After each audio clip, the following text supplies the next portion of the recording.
Alam mo na ha, huwag mo kong kalimutan sa darating na eleksyon. Iboboto ko po talaga kayo. Kahit hindi po kayo magbigay. Ay talaga? Wala naman sa akin yan.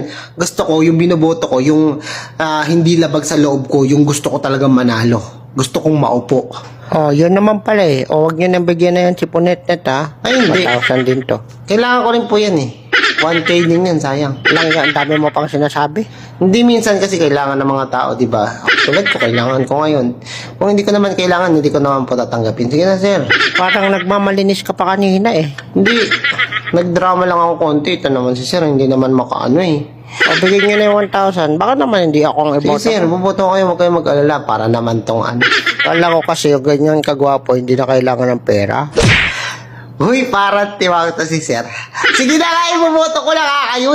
Maapil pa. Sige! Sa tingin ko, ang dami nagkakakrush sa'yo. Baka ikaw pa iboto pag tumakbo ka. Sige na nga! Gwapo, kailangan pa ba ng pera? Wag nyo na ibigay yung pera na yan. Okay naman ako dito. Kahit naman na lang ano talaga. Gwapo na, malinis pa puso. Hoy! Para to ano? Sir, ibuboto na kayo ng buong pamilya ko. Huwag na kayo mag-ganyan. Nagsasabi kayo ng totoo. Asar to. Sige, salamat po net. Sige na po, sir. Boto ko kayo. Sige, wag na po. Saan ko yan ha?